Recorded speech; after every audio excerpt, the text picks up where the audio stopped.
m'appelle Hélène Claveroulas, je travaille pour Enfants du Mékong depuis bientôt 13 ans. Je suis arrivée chez Enfants du Mékong en 2007, après avoir passé 1 an et demi au Vietnam. Et j'ai contacté Enfants du Mékong pour faire du bénévolat en attendant en recherchant un travail. Et donc j'ai travaillé d'abord pendant 3 ans comme chargée de pays à m'occuper du centre du Vietnam. Puis je suis partie 1 an en mission pour restructurer l'action de l'association au Vietnam, parce qu'on est présent dans tout le pays et on ne travaille qu'avec des locaux, donc il fallait restructurer tout ça. Et ensuite, à mon retour, j'ai repris un poste sur le Vietnam et maintenant je suis en charge de l'ensemble de l'équipe et du pays. Arrivée chez Enfants du Mékong, ce qui m'a sauté aux yeux, c'est vraiment la grande simplicité d'accès de chaque membre de l'association. Chacun m'a expliqué son travail avec beaucoup de joie, de simplicité. Voilà, j'ai trouvé que c'était un univers assez sain.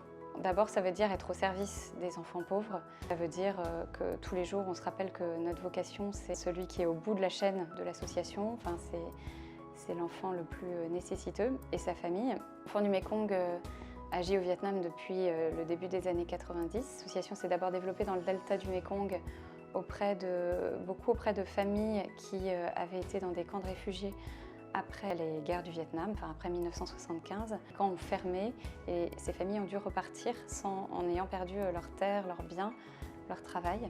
Et donc Enfants du Mékong a commencé au Vietnam en recherchant ces anciennes familles de réfugiés des camps pour pouvoir continuer de les aider. Alors qu'Enfants du Mékong était présent dans les camps de réfugiés, à la fermeture des camps, des responsables locaux ont aidé Enfants du Mékong à retrouver quelques familles.